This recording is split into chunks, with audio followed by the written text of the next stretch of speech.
ବାଲେଶ୍ୱରର ପ୍ରଥମ ଆଞ୍ଚଳିକ ଦୈନିକ ବୈଦ୍ୟୁତିକ ଗଣମାଧ୍ୟମ ଆମ ନ୍ୟୁଜ୍ର ଏକବିଂଶତମ ବାର୍ଷିକ ଉତ୍ସବ ଭେନିଆ କଲ୍ୟାଣ ମଣ୍ଡପରେ ଅନୁଷ୍ଠିତ ହୋଇଯାଇଛି। ଆମ ନ୍ୟୁଜ୍ର ଅଧ୍ୟକ୍ଷ ତଥା ସମ୍ପାଦକ ବିପ୍ଳବ କୁମାର ମହାନ୍ତିଙ୍କ ପୌରୋହିତ୍ୟରେ ଆୟୋଜିତ କାର୍ଯ୍ୟକ୍ରମରେ ରାଜ୍ୟ ସରକାରଙ୍କର ଗ୍ରାମ୍ୟ ଉନ୍ନୟନ, ପାନୀୟ ଜଳ ଓ ପଞ୍ଚାୟତରାଜ ମନ୍ତ୍ରୀ ରବିନାରାୟଣ ନାୟକ ମୁଖ୍ୟ ଅତିଥି ଭାବେ ଯୋଗଦେଇ 21ତମ ଜନ୍ମଦିବସ ଅବସରରେ ଆମ ନ୍ୟୁଜ୍ ପରିବାରର ସଦସ୍ୟମାନଙ୍କୁ शुभेच्छा जणाइथिले। आगामी पीढ़ी ପାଇଁ दिग्दर्शन देउतबा संवाद परिवेषण वर्तमान स्थितिर आवश्यकता होइतिबा बेले यह सर्वदा विद्यमान रहिबो। तेबे सोशल मीडिया प्राबल्यता मध्यरे दीर्घ 20 वर्ष धरी विकल्प माध्यम भावे स्थानीय अंचलर खबर प्रसारण जारी रखिबारे सक्षमता पई आम न्यूज रो कर्मकर्ता को मंत्री श्री नायक उच्च प्रशंसा करथिले। कहवा सहित मिसिबा आम न्यूज चैनल कर्मकर्ता मान को अशेष धन्यवाद दूची। निश्चित भाव ये गोटे चर्चार विषय वार्षिक उत्सव परिप्रेक्षी आम न्यूज चैनल को नहीं अनेक कथा अनेक विषय विभिन्न लोकंकर विभिन्न आभिमुख्य से माने जानिबार सौभाग्य पाई तार वर्तमान व्यवहार केते होची आमे जन्म हेथिबा छोट शिशु जेते बेले ता हाथटा बुलिबार अभ्यास करिवो से समय से जानिबार कंप्यूटर विषय जानिबार अभ्यासटा मां पेटू शिखिथला बोली आज भी आमे अनुभव करूछु। एठो आमे जानु छे आजिकार दिन जे इलेक्ट्रॉनिक्स मीडिया हो कि प्रिंट मीडिया हो तार महत्व केते अछि। डिजिटल को आखि आगे रखी किछि वार्ता दउछि से दृष्टि आज प्रत्येक समाज एठिरे मातृशक्तिर आविर्भाव अछि, बुद्धिजीवी मानकर आविर्भाव अछि,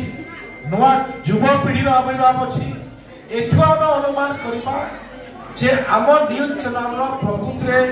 केते लोक आम न्यूज चैनल को भल पाउछंती आमे केते आतृत अछु ए विषय आमे उद्बोध करि परिबा। बालेश्वर लोकसभा सांसद प्रताप चंद्र षडंगी, राज्य सरकारी उपमुख्य सचेतक तथा रेमुणा विधायक गोविंद चंद्र दास, सदर विधायक मानस कुमार दत्त, बस्ता विधायिका सुभाषिनी जेना, भोगराई विधायक गौतम बुद्ध दास, जिलापाल सूर्यवंशी मयूर विकास, जिला परिषद अध्यक्ष नारायण प्रधान, बालेश्वर पौराध्यक्ष सविता साहू प्रमुख एतिरे सम्मानित अतिथि भावे जोगदेई वक्तव्य प्रदान करथिले।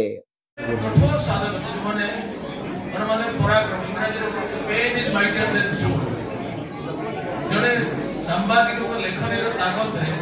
अमेरिकार पराक्रमी राष्ट्रपति निक्सन गांधीजी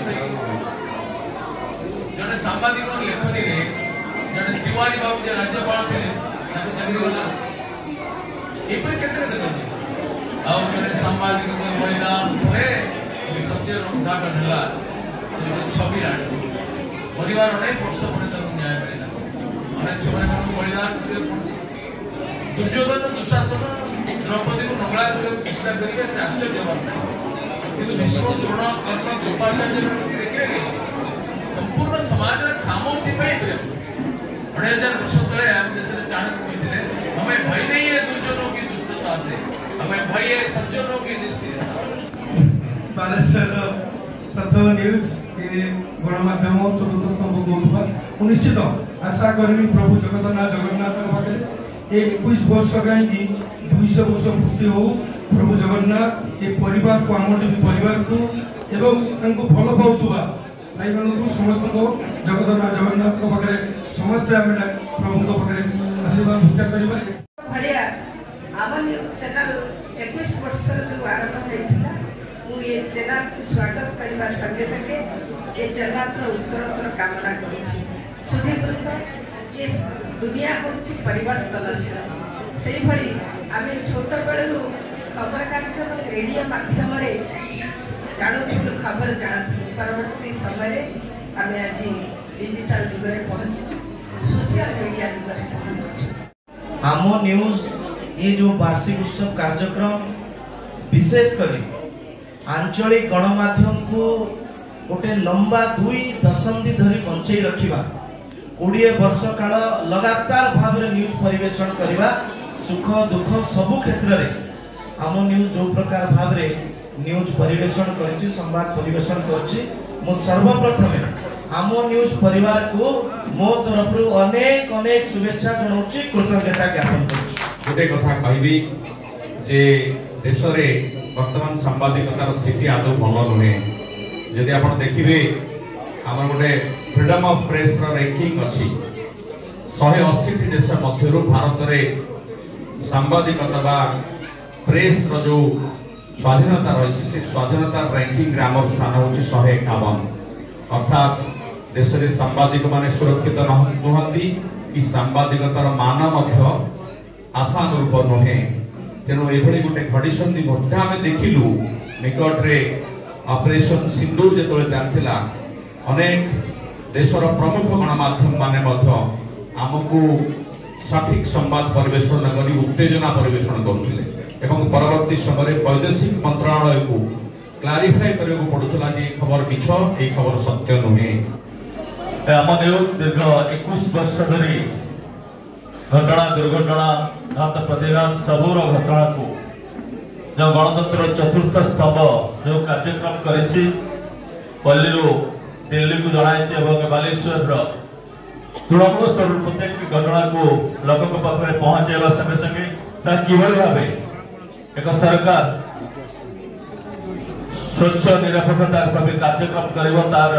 कार्यक्रम नहीं प्रभु जगन्नाथ ठार प्रार्थना करुच्ची ये आगुरी आउ दीर्घायु हो सब लोक को सेवा सहित प्रत्येक घटना को लोक पाखे सत्य घटना पहुंचाऊ। प्रारंभ में आजिकाली खबर कागजर प्रकाशक किशोर दास अतिथि को मंच आमंत्रण सह स्वागत भाषण देइतिबा बेले अतिथि परिचय प्रदान करथिले। एही अवसर में समाजर विभिन्न क्षेत्र में उल्लेखनीय अवदान पई एसपीएल रो प्रतिष्ठाता तथा सीएमडी मनोज महांती और निर्देशक स्वप्ना महांती युव शिल्पोद्योगी राजेश कुमार महाकुड़ और देवज्योति दास महापात्र श्रमिक संगठन हरीश दास प्रमुख को संबर्धना प्रदान सहित ओडिया भाषा साहित्य और संस्कृतिर विकास पई पूर्वरु आयोजित विभिन्न प्रतियोगिता कृति प्रतियोगी मानकु अतिथि माने पुरस्कृत करथिले।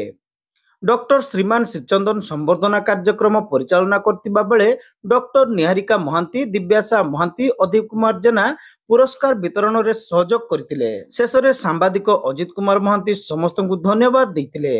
सभा पर अजितानंद देवगोस्वामी ज्योतिर्मयी सामलकर प्रत्यक्ष तत्वावधान रे सांस्कृतिक कार्यक्रम अनुष्ठित होइतिला। जशोदानंदन आस अरूप नारायण महांती शेख बसित अल्लाह ज्योतिर्मयी सामल शुभलक्ष्मी साहू मानव महांती सोनी महांती त्रिषा महांती साई वैष्णवी सन्यासी महाराणा अर्जुन साहू काशीनाथ दास प्रमुख समस्त कार्य परिचालन रे सहयोग करथिले।